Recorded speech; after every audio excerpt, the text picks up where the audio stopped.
Kita ingat betul bahwa Undang-Undang Nomor 6 tahun 2014 tentang desa ini menjadi penegasan komitmen bersama bangsa Indonesia yang menunjukkan bukti kehadiran negara dalam menjaga kekayaan lokal desa serta langkah strategis pembangunan Indonesia dari pinggiran, dari desa-desa di Indonesia. Ini cara pandang yang sangat simpel tapi sangat substantif yang disampaikan oleh Pak Presiden, Pak Joko Widodo pada waktu itu terkait dengan membangun Indonesia dari pinggiran. Karena pada kenyataannya hari ini misalnya ada 64.960 desa seluruh Indonesia. Itu kalau semuanya makmur ya pasti Indonesia makmur, kan begitu. Kalau semuanya bagus, sejahtera, rakyatnya pasti Indonesia sejahtera. Nah, itu menjadi salah satu tolak ukur sebenarnya. Kalau kita ingin Indonesia ini seberapa tingkat kesejahteraannya, seberapa tingkat kemakmurannya bisa kita lihat dari desa. Sama halnya ketika, mohon maaf, kalau katanya betul apa enggak, katanya kalau ingin lihat kondisi sebuah rumah atau kondisi sebuah perkantoran, itu kantornya terawat apa enggak, rumahnya terawat apa enggak, lihatlah kamar mandinya.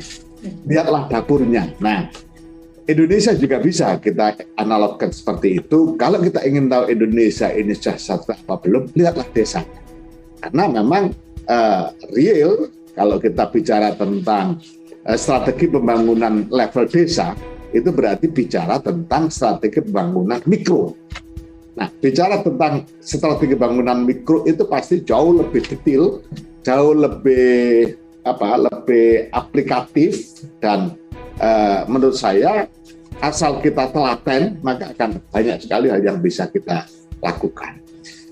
Nah, terkait dengan kebijakan Bapak Presiden untuk percepatan pembangunan desa di Indonesia dengan konsep membangun Indonesia dari pinggiran, itu sejak Undang-Undang Nomor 6 2014 itu diundangkan, kemudian mulai tahun 2015 Pak Presiden sudah meluncurkan yang disebut dengan dana desa, di mana dana desa ini dari tahun ke tahun terus mengalami kenaikan hingga pada sampai tahun 2021 kemarin total dana desa yang tersalur ke desa itu telah mencapai 400,1 triliun.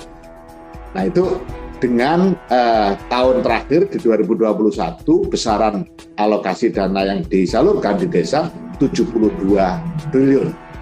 Nah, untuk tahun 2022 ini memang sedikit mengalami penurunan karena semua paham kondisi COVID yang agak cukup menyita banyak hal, termasuk anggaran yang harus direfocusing.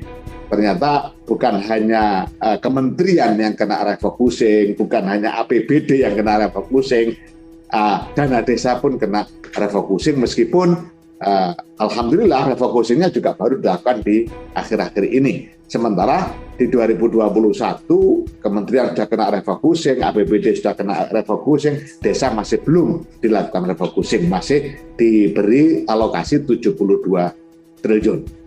Bapak Ibu sekalian yang saya hormati, Kementerian Desa, Pembangunan Daerah Tertinggal dan Transmigrasi terus berusaha memastikan agar dana desa yang disalurkan ke desa dapat dirasakan langsung oleh warga desa, terutama warga desa pada lapisan terbawah.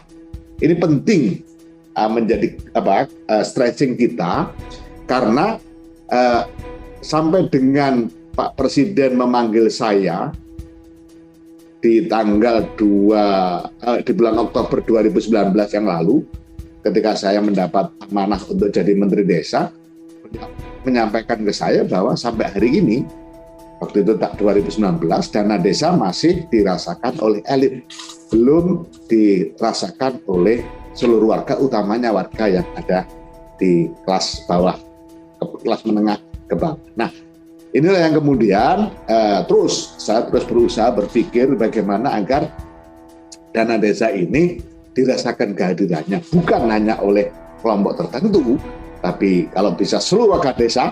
Tetapi kalau tidak, ya paling tidak yang justru menengah ke bawah lah yang harus merasakan kehadiran dana desa. Nah, untuk itulah jalan kebijakan pembangunan desa harus lebih fokus mempertimbangkan potensi yang dimiliki desa. Ini juga kata kunci, mempertimbangkan potensi yang dimiliki desa, memperhatikan sistem sosial dan budaya yang sudah eksis puluhan tahun di desa, dan kebijakan juga harus berdasar pada kebutuhan warga desa dan data real lapangan. Ini betul-betul sebuah rumusan yang mudah diomong tapi tidak mudah diimplementasi.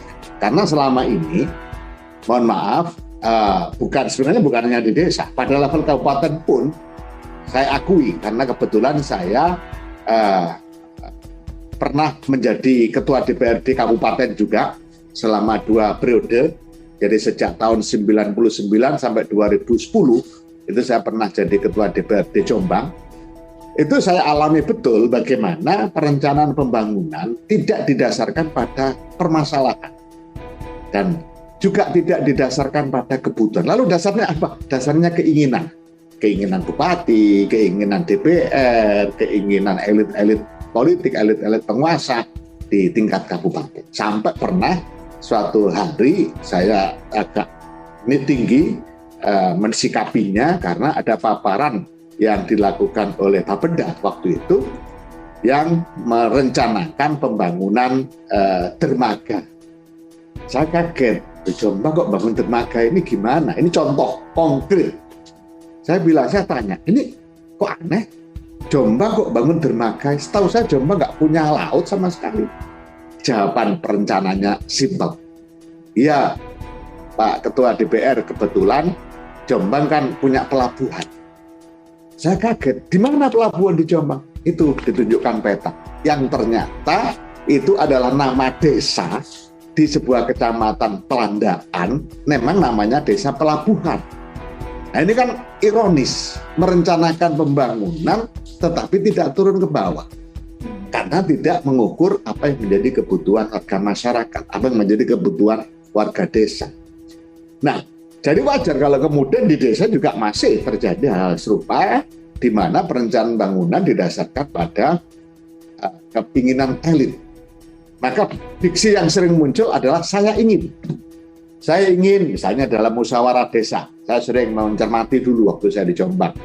Saya ingin bangun ini, kata kepala desa. Bukan ini masalah, kemudian apa yang kita lakukan untuk menyelesaikan masalah. Tapi saya ingin, ini kan sesuatu yang dari penggunaan diksi saja sudah sangat menggelitik untuk kita harus rubah.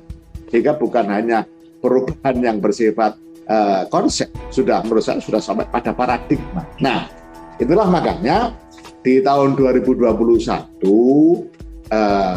saya mengupayakan adanya arah terpadu percepatan pencapaian tujuan pembangunan berkelanjutan, yang ini kemudian menjadi arah pembangunan desa yang kemudian kita sosialisasikan dengan sebutan SDGs desa atau SDGs desa.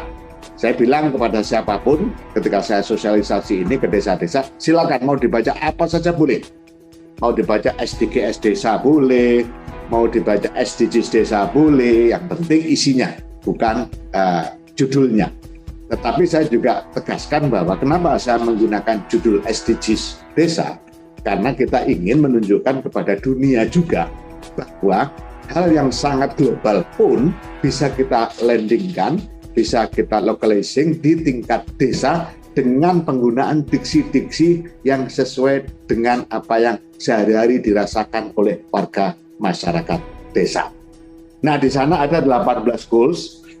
Tadi kalau SDGs global kemudian dituangkan di dalam Perpres 59 tahun 2017 itu ada 17 goals juga terkait dengan percepatan pencapaian tujuan pembangunan berkelanjutan.